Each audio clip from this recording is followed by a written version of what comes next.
Le ton de la série, en fait, il vient, je crois, de ce que je suis, tout simplement. Parce que quand j'ai commencé à présenter, ça fait des années que je voulais passer devant la caméra parce que j'avais envie d'évoluer, j'avais envie de faire des choses différentes et ça m'attirait. Et quand j'ai eu la chance, au bout de quelques années, qu'on me laisse, parce que j'avais fait plein d'essais, j'avais proposé des choses, mais à chaque fois ça n'a pas marché. Et donc finalement, on a fini par penser à moi un jour où il y avait quelque chose à faire. Et là, ça a été un moment qui a été très difficile parce que je me suis dit, qu'est-ce que je fais? Comment est-ce que je vais paraître devant la caméra? Et c'est là où on risque de perdre pied. Et c'était une émission animalière qui s'appelait Animal Zone, produite par Jean-Louis Burga pour France 2. Et en fait, j'étais un débutant.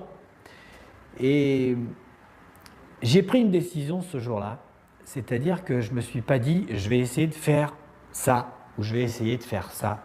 Je me suis dit si je me plante, j'aurai moins de regrets si j'ai fait exactement comme je le sentais que si j'ai voulu jouer un rôle et que ça n'a pas marché. Donc, je me suis mis à parler complètement naturellement à la caméra, comme si j'avais parlé à mes copains. Et apparemment, je suis tombé juste parce que l'émission, elle démarrait, donc on ne savait pas très bien ce qu'il fallait faire. Les rédacteurs cherchaient comment on allait la rendre la plus attrayante possible, la plus réussie. Mais à chaque fois, il y avait un truc qui revenait, toi, tu ne changes rien. Donc, ça, c'est facile de rien changer. Et donc, j'ai continué à présenter, à parler. En fait, moi, je parlais des animaux, je disais un petit peu comment ils vivaient, etc. Et j'ai fait ça de la manière la plus naturelle possible. Or, ça a marché.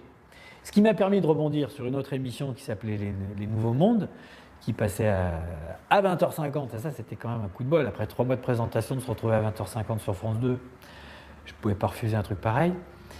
Et puis, en fait, il semblait que le ton, en tout cas de la manière dont je parlais, ça marchait bien, ça plaisait.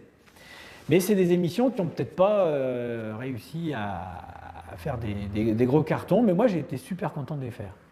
Et quand je suis parti faire J'irai dormir chez vous, là, il y avait un gros avantage, c'est qu'on avait Voyage. Il y avait France 2 qui avait décidé de faire le premier, et puis finalement, ils ont trouvé que ça ne leur convenait pas. Mais Voyage ne nous a jamais lâchés. Et Voyage a un gros avantage, c'est que c'est une toute petite chaîne. Alors, l'inconvénient, c'est qu'elle n'a pas beaucoup d'argent. Mais bon, J'irai dormir chez vous, on peut quand même s'en sortir pour pas trop cher. Mais en revanche, c'est qu'il y a beaucoup moins de contraintes. C'est qu'on te laisse faire. Or, François Fèvre, qui était le patron de Voyage à l'époque, quand j'arrivais pour lui faire voir le premier épisode, il a rigolé, il était content, donc il a dit d'accord, on en fait un autre. Le deuxième, il a rigolé, puis quand je suis arrivé pour le troisième, il a dit tu vois, il attendait de voir l'épisode. Il n'avait pas du tout la démarche, que je ne critique pas, mais qui est quand même la démarche des chaînes. La démarche des chaînes, je vais vous expliquer un truc là, c'est pour vous, rien que pour vous, pas pour les chaînes. Quand quelqu'un sur une grande chaîne regarde un documentaire qui va diffuser, il a une pression. Il a une pression parce qu'il faut que ça marche. Donc, au lieu de regarder un documentaire comme vous allez le regarder, c'est-à-dire est-ce que ça m'intéresse, puis il regarde, et puis quand il s'emmerde, il s'emmerde. À ce moment-là, il s'en aperçoit. Non, il ne dit pas ça. Il regarde le documentaire et il se dit est-ce que là, ça ralentit pas? Est-ce que là, on ne s'emmerde pas? Est-ce que là, il ne faudrait pas mettre une relance? Est-ce qu'il ne faudrait pas. Donc, au lieu de regarder d'une manière très naturelle le documentaire, il le regarde d'une manière très professionnelle. Alors, je ne le critique pas, mais en même temps, ça fausse sa vision. Surtout que lui, des documentaires, il en voit toute la journée. Donc, il a du métier. Et du coup, il a des recettes. Et du coup, quand on n'applique plus les recettes, il est un peu perdu. Et ça, souvent, ça les dérange. Alors que François Fèvre, sur Voyage, il a beaucoup moins de pression. Donc, il regarde les choses pour qu'elles soient variées, que ça soit amusant. Et puis, quand il s'amuse, il était content. Et c'est là-dessus qu'on s'est vraiment rejoints. Et en fait, j'ai pu trouver un ton qui m'était franchement propre et donc forcément dans lequel je suis à l'aise. Parce que c'est vrai que moi, j'ai un petit peu tendance à parler tout seul. Je suis pas vieux encore, un peu, mais pas beaucoup. Et des fois, je parle tout seul. Et puis surtout, j'ai une grande habitude, c'est de prendre les gens à témoin. Par exemple, je fais tomber ma moto. Moi, j'ai une moto, elle est très lourde. Je ne suis pas très costaud, et quand elle est par terre, je suis un peu embêté. Donc je fais tomber ma moto. Tu as toujours des gens qui t'ont remarqué, parce qu'une moto qui tombe, c'est pas tout le temps. Alors, je regarde, je dis, hop, je repère un qui est costaud, toi, il me regarde, il rigole, je dis, bah, faut la relever. Donc il vient. Et ça, c'était bien avant de faire J'irai dormir chez vous. Donc en fait, je suis resté assez naturel pour faire cette série. Et j'ai continué simplement à m'amuser. Surtout que j'avais remarqué dans les émissions que j'avais faites avant, que plus je m'amusais, mieux ça passait. Donc, bah voilà, de ton J'irai dormir chez vous, j'ai rien inventé, j'ai juste essayé de rester comme j'étais.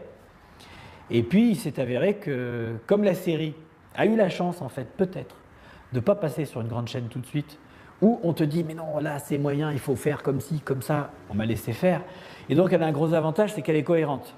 C'est-à-dire je sais qu'elle est à part et qu'elle est cohérente. Et que quand on est arrivé à avoir 10 épisodes, maintenant il y en a 24, on s'est aperçu que... C'est pas qu'on s'est aperçu. Quand on a 24 épisodes, en fait, on ne regarde plus la série comme un truc un peu bizarre. Comme quand il y en a un, c'est un truc à part. Il y en a 2, 3, c'était une idée qui était intéressante. Il y en a 24, c'est quelque chose qui est réellement cohérent. Après, on aime ou on n'aime pas, parce que je pense que tout le monde n'aime pas cette série, mais au moins, on a quelque chose qui est solide, même s'il est complètement à part et qui s'appuie moins sur ce qui existe déjà. Voilà. Donc c'est pour ça que je suis content d'être arrivé à 24. On va essayer d'en faire 30. Et puis après, je crois de ce que je suis, tout simplement. Parce que quand j'ai commencé à présenter, ça fait des années que je voulais passer devant la caméra parce que j'avais envie d'évoluer, j'avais envie de faire des choses différentes et ça m'attirait. Et quand j'ai eu la chance, au bout de quelques années, qu'on me laisse, parce que j'avais fait plein d'essais, j'avais proposé des choses, mais à chaque fois ça n'a pas marché. Et donc finalement, on a fini par penser à moi un jour où il y avait quelque chose à faire. Et là, ça a été un moment qui a été très difficile parce que je me suis dit, qu'est-ce que je fais ? Comment est-ce que je vais paraître devant la caméra ? Et c'est là où on risque de perdre pied. Et c'était une émission animalière qui s'appelait Animal Zone, produite par Jean-Louis Burga pour France 2. Et en fait, j'étais un débutant.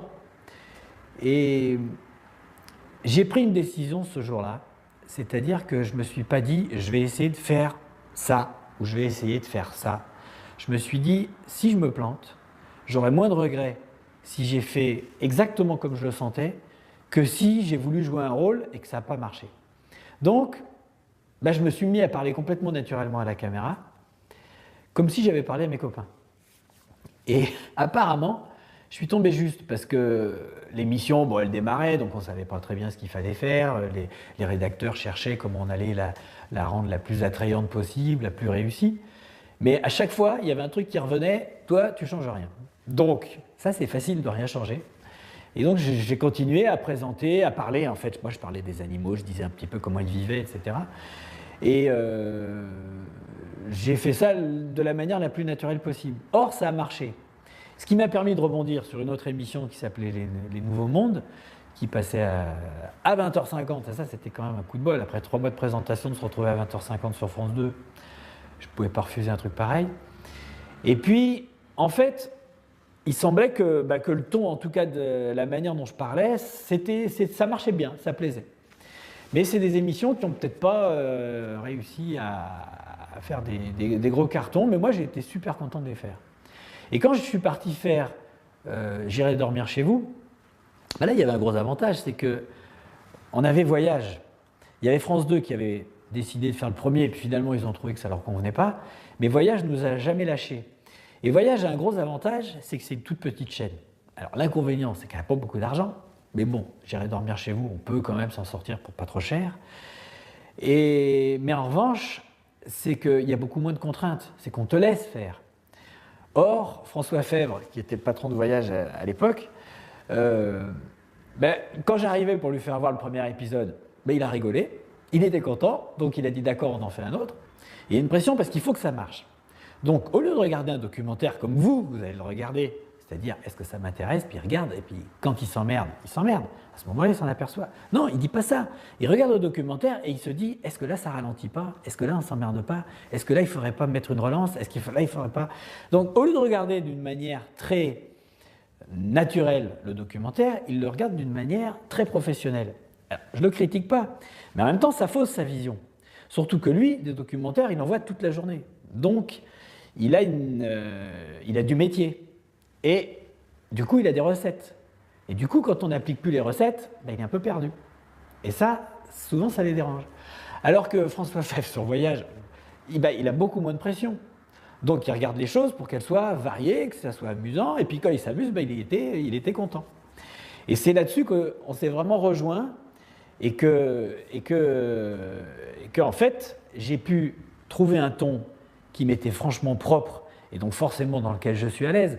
Parce que c'est vrai que moi, bon, j'ai un petit peu tendance à parler tout seul. Je suis pas vieux hein, encore, un peu, mais pas beaucoup. Et ben, des fois, je parle tout seul. Et puis surtout, j'ai une grande habitude, c'est de prendre les gens à témoin. Par exemple, je fais tomber ma moto. Moi, j'ai une moto, elle est très lourde. Je ne suis pas très costaud, et quand elle est par terre, ben, je suis un peu embêté. Donc je fais tomber ma moto. Tu as toujours des gens qui t'ont remarqué, parce qu'une moto qui tombe, c'est pas tout le temps. Alors, je regarde, je dis, hop, je repère un qui est costaud, toi. Il me regarde, il rigole, je dis, bah, il faut la relever. Donc il vient. Et ça, c'était bien avant de faire J'irai dormir chez vous. Donc en fait, je suis resté assez naturel pour faire cette série, et j'ai continué simplement à m'amuser. Surtout que j'avais remarqué dans les émissions que j'avais faites avant, que plus je m'amusais, mieux ça passait.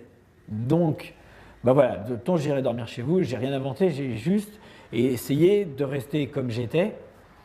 Et puis, il s'est avéré que, comme la série a eu la chance, en fait, peut-être, de ne pas passer sur une grande chaîne tout de suite, où on te dit, mais non, là, c'est moyen, il faut faire comme ci, comme ça, on m'a laissé faire. Et donc, elle a un gros avantage, c'est qu'elle est cohérente. C'est-à-dire je sais qu'elle est à part et qu'elle est cohérente. Et que quand on est arrivé à avoir 10 épisodes, maintenant il y en a 24, on s'est aperçu que... C'est pas qu'on s'est aperçu. Quand on a 24 épisodes, en fait, on ne regarde plus la série comme un truc un peu bizarre. Comme quand il y en a un, c'est un truc à part. Il y en a 2, 3, c'était une idée qui était intéressante. Il y en a 24, c'est quelque chose qui est réellement cohérent. Après, on aime ou on n'aime pas, parce que je pense que tout le monde n'aime pas cette série, mais au moins, on a quelque chose qui est solide, même s'il est complètement à part et qui s'appuie moins sur ce qui existe déjà. Voilà. Donc c'est pour ça que je suis content d'être arrivé à 24.